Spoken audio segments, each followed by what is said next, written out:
Hi, my name's Lee. Welcome to Strategically Speaking's Daily Brief, where I summarize news and information from the last 24 hours to keep you updated on important global and domestic events. We cover the spectrum of business, military, and political news that the mainstream media usually doesn't cover. Links to my sources will be in the description below.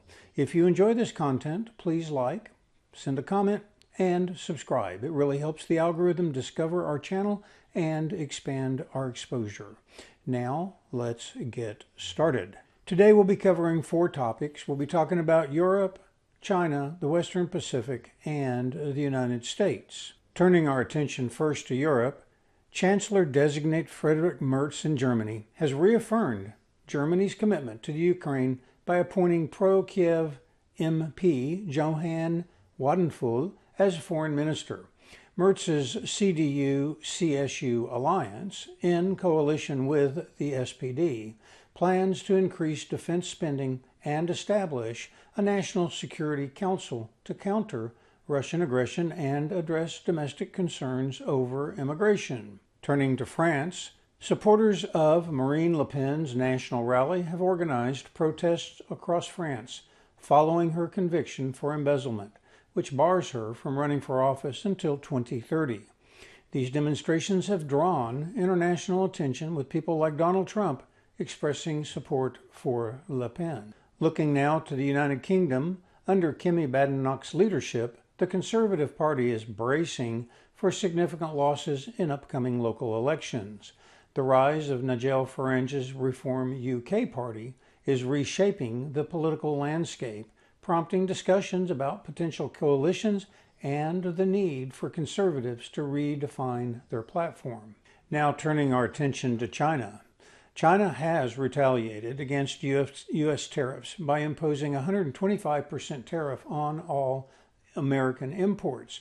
This mirrors President Trump's earlier tariff hikes.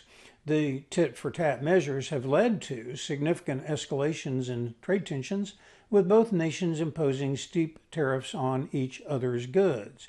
However, in more recent news, Trump is in contact and talks with the Chinese government and Xi Jinping directly, though he denies it. And it should be noted that China has removed all import tariffs on a number of industrial products that are critical to China's industrial activity. In the military aspects of China, in response to the perceived threats that China sees, China has increased its military presence in the South China Sea, conducting drills near Taiwan. Now, these actions have raised concerns among neighboring countries about the regional stability as a result. Continuing our dive into the Western Pacific, there are trilateral military exercises ongoing right now between Japan, the United States, and Australia. They are engaged in joint military exercises, including amphibious training, to enhance interoperability and readiness in the face of China's assertive actions in the region. These exercises aim to reinforce commitments to maintain peace and stability in the region. Turning our attention now to the United States, President Trump has continued the executive order signing process and now signed several executive orders that focus on immigration and law enforcement, including enforcing English language requirements for truck drivers and also identifying sanctuary cities. Additionally, the administration has initiated investigations into alleged discrimination among academic institutions, most notably Harvard and Columbia. In terms of Congress, as Congress reconvenes, lawmakers are working on significant tax and spending cut legislation. President Trump's approval ratings have declined recently, with public concern over his aggressive policy changes, in particular the tariff policies, and the potential impact on the economy and social programs. However, it should be noted that among Trump's fan base, his support remains extremely high.